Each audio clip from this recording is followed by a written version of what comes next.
বাড়ির ছাদ থেকে কিংবা ফাঁকা মাঠে গিয়ে ভর দুপুরে অথবা বিকেলের পড়ন্ত বেলায় ঘুড়ি ওড়ানোর মজাই আলাদা। এই মজা উপভোগের ক্ষেত্রে বয়স কোনোদিন বাধা হয়ে দাঁড়াতো না। 8 থেকে 68 সবাই উপভোগ করতেন ঘুড়ির লড়াই। এসব অবশ্য পেছনে ফেলে আসা একটা সময়ের কথা। এখনকার সময়টা একটু অন্যরকম। ঘুড়ি আর লাটাইয়ের বদলে হাতে হাতে এখন স্মার্টফোন।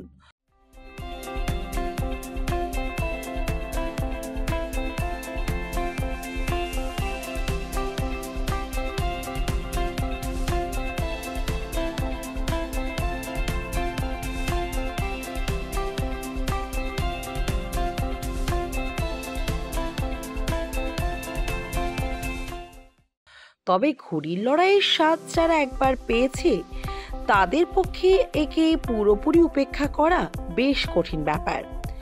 ঘুড়ি তাই উঠছেই আকাশে। যদিও যুগের সঙ্গে তাল মিলিয়ে চলতে গিয়ে আগের চেয়ে বেশ কিছু অদল বদলও ঘটানো হয়েছে ঘুড়ির চেহারা আর চরিত্রে। সেটা ঠিক কেমন তা জানতে গেলে ঢুকে পড়তে হবে বৈচিত্র্যময় ঘুড়ির জমজমাট দুনিয়ায়।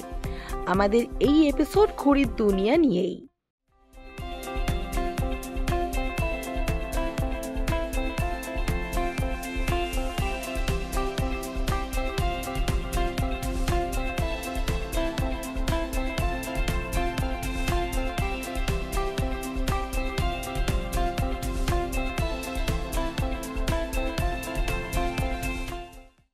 আকাশে ঘুড়ি ওড়ানো একটি বেশ পুরনো খেলা। রাজা মহারাজাদের যুগে ধনী লোকেরা রীতিমতো টাকা পয়সা খরচ করে ঘুড়ি ওড়ানোর প্রতিযোগিতার আয়োজন করত। জমজমাট আসর বসে যেত সেই সব প্রতিযোগিতাকে ঘিরে। চলতো খানা পিনাও। এখন তো আর সেসব দিন নেই, তবে দেশ বিদেশে ঘুড়ির প্রতিযোগিতার আসর এখনো বসে। অতীত দিনের চেয়ে তার চরিত্র আর রকম সকম অনেকটাই আলাদা। আসবো সেসব কথায়, তবে তার আগে একবার দেখে নেওয়া যাক নানা রকম ঘুড়ির রং বাহারি চেহারা আর বৈচিত্র্য। আমরা সাধারণত যেসব ঘুড়ি আমাদের চারপাশে দেখতে পাই তার বাইরেও কিন্তু রয়েছে অনেক ধরনের ঘুড়ি। তাদের কোনো কোনোটির আকার আয়তন দেখলে আমাদের তাক লেগে যেতে পারে। লেজওয়ালা ঘুড়ি যেমন আছে তেমনই আছে বড় বাক্সের মতো চেহারার ঘুড়ি। আছে রাতের আকাশে জেগে থাকা তারার আকারের বিরাট ঘুড়ি থেকে শুরু করে ফুটবলের মতো ঘুড়ি, এমনকি মাছ, পাখি, অক্টোপাস, উড়োজাহাজ সবকিছুই আছে বৈচিত্র্যময় এই ঘুড়ির দুনিয়ায়।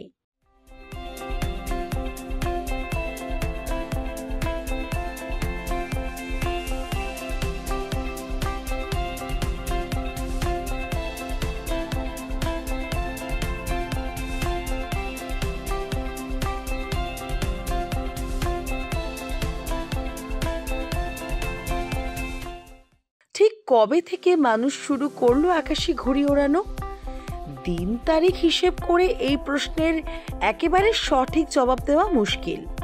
তবে উৎসাহী গবেষকরা তাদের নাছোড় মনোভাবকে সঙ্গী করে মোটামুটি একটা সময়কে চিহ্নিত করতে পেরেছেন। সেটা হলো যীশুখ্রিস্টের জন্মের প্রায় 500 বছর আগেকার একটা যুগ।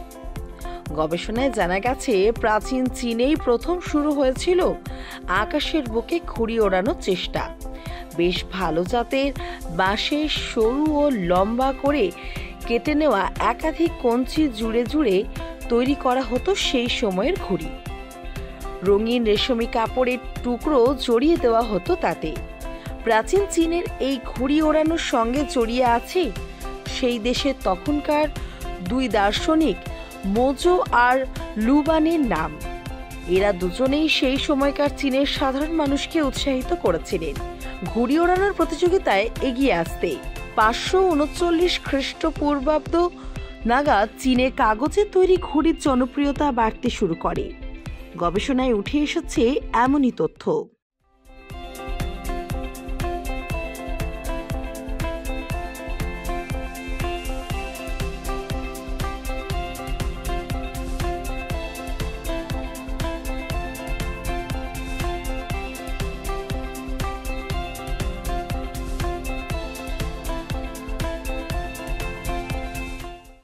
আকাশের বুকে ঘুড়ি যে উড়ে বেড়ায় তার পেছনে কিন্তু বিজ্ঞানের কিছু সূত্র কাজ করে।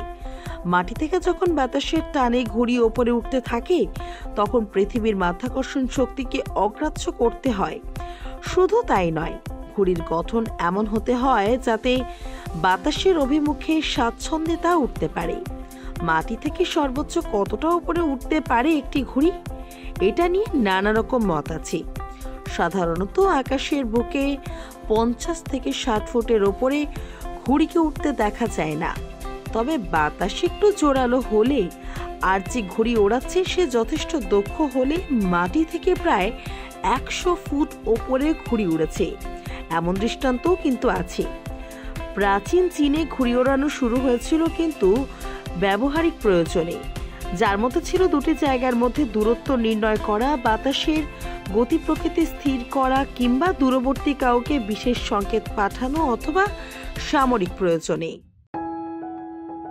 जब जीवन की हो नई शुरुआत तो श्री बालाजी फैशन है आपके साथ। ब्राइडल एथनिक वेयर के लिए आसनसोल में जाना माना नाम श्री बालाजी फैशन। दुल्हन के लिए खूबसूरत रंगों का लहंगा और आकर्षक गाउन, दुल्हन की बहन को खूबसूरत बनाए लहंगा फ्रॉक, दुल्हे के लिए मान्यवर के विविध रंगों वाले sherwani ethnic wear, fashionable men's suit से मिले दुल्हे के भाई को नया लुक, वेडिंग और पार्टी के लिए कढ़ाईदार बनारसी और सिल्क साड़ियाँ। तो देर किस बात की, आज ही आए श्री बालाजी फैशन, हर घर की पसंद, GT road opposite Subhash cinema, Asansol. ঘুড়ি ওড়ানোর প্রথম পর্বে প্রায় সব ঘুড়ির সঙ্গেই থাকতো লম্বা একটা লেজ। তখনকার দিনে ঘুড়ি যারা তৈরি করতেন তাদের ধারণা ছিল লম্বা লেজ ছাড়া ঘুড়ি আকাশে ঠিকভাবে উঠতে পারবে না। ধীরে ধীরে সেই ধারণার পরিবর্তন হয়, ঘুড়ির শরীর থেকে খুলে দেওয়া হয় লেজ। দেখা যায় তাতে ঘুড়ির আকাশে উঠতে কোনো সমস্যা হচ্ছে না। চীনে ঘুড়ির জয়যাত্রা শুরু হলেও ধীরে ধীরে সাধারণ মানুষের মধ্যে ঘুড়ির জনপ্রিয়তা বাড়তে শুরু করে অন্যান্য দেশেও। চীন থেকে জাপান, কোরিয়া, মালয়েশিয়া, ভারত হয়ে ইউরোপ মহাদেশে পৌঁছে যায় ঘুড়ি। তারপর ইউরোপ থেকে আমেরিকা মহাদেশ আর অস্ট্রেলিয়াতে পৌঁছেও খুব বেশি সময় লাগেনি রংবাহারি ঘুড়ি। ইউরোপে আধুনিক বিজ্ঞানের অগ্রগতির সঙ্গে সঙ্গে বিজ্ঞানের বিভিন্ন পরীক্ষা নিরীক্ষার কাজে ঘুড়ির ব্যবহার ব্যাপকভাবে শুরু হয়ে যায়। বিশেষ করে আবহাওয়ার গতি প্রকৃতি বোঝার কাজে আমেরিকায় বিজ্ঞানী, লেখক ও দার্শনিক বেঞ্জামিন ফ্র্যাঙ্কলিনের ঘুড়ির সাহায্যে আকাশের বিদ্যুৎকে মাটিতে নামিয়ে আনার চেষ্টা, সেই বিখ্যাত গল্পের কথা তো আমরা সবাই জানি। সেটা ছিল 1752 সাল। এর প্রায় 1 বছর পরে ইউরোপে ঘুড়ির জনপ্রিয়তা তুঙ্গে ওঠে। সত্যি বলতে কি 1860 থেকে 1914 সালে প্রথম বিশ্বযুদ্ধ শুরু হওয়ার সময় পর্যন্ত ঘুড়ি আর হাওয়ায় ভরা বড় আকারের বেলুন আকাশে ওড়ানোর একটা যেন অলিখিত প্রতিযোগিতায় শুরু হয়ে গেছিল দেশে দেশে। আসলে মানুষ বারবারই আকাশে উঠতে চেয়েছে। পাখিরা কিভাবে ডানা মেলে আকাশে উড়ে যায় সেটা সেই প্রাচীনকাল থেকে মানুষের কাছে ছিল একটা বিস্ময়ের ব্যাপার। শেষ পর্যন্ত 1903 সালে আমেরিকায় উইলবার আর অলিভার রাইট নামে 2 ভাই দীর্ঘদিনের পরীক্ষা নিরীক্ষা শেষে সাফল্যের সঙ্গে আকাশের বুকে বিমান ওড়াতে সক্ষম হন। তারপর থেকে ঘুড়ি আর হাওয়ায় ভরা বেলুন নিয়ে দেশে দেশে উৎসাহের মাত্রাটা কিছুটা কমে আসে।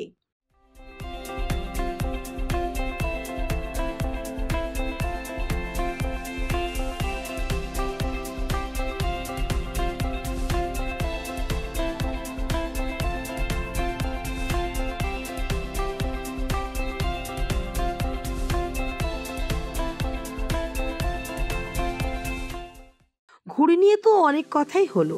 এই এপিসোডের শেষ পর্বে এবার ঘুড়ির কিছু প্রতিযোগিতার কথা উল্লেখ করা যাক।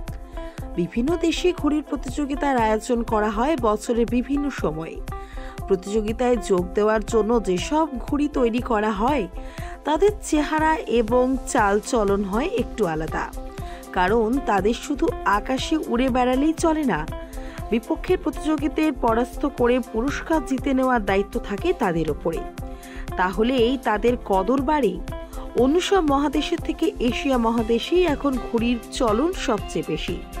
নেপাল থেকে আফগানিস্তান, ইন্দোনেশিয়া থেকে বাংলাদেশ, ভারত থেকে জাপান, চীন, ভিয়েতনাম, পাকিস্তান সব জায়গায় ঘুড়ির জয়জয়কার। ভারতের সবচেয়ে বড় ঘুড়ির প্রতিযোগিতা হয় প্রতি বছর 14 জানুয়ারি মকর সংক্রান্তির দিনে। মূলত গুজরাট, তেলেঙ্গানা আর রাজস্থানেই বেশ বড় আকারে আয়োজন করা হয় এই উৎসবে। তবে অন্যান্য রাজ্যেও হয় এই প্রতিযোগিতা। পশ্চিমবঙ্গে প্রতি বছর সেপ্টেম্বর মাসে হয় ঘুড়ি ওড়ানোর প্রতিযোগিতা। তবে আন্তর্জাতিকভাবে সবচেয়ে বড় আর জমজমাট ঘুড়ির প্রতিযোগিতার আয়োজন প্রতি বছর করা হয় চীনের শানঝং প্রদেশে। এছাড়াও পাকিস্তান, আফগানিস্তান, নেপালেও হয় ঘুড়ির প্রতিযোগিতা, যাতে বিভিন্ন দেশের প্রতিযোগীরা যোগ দেন।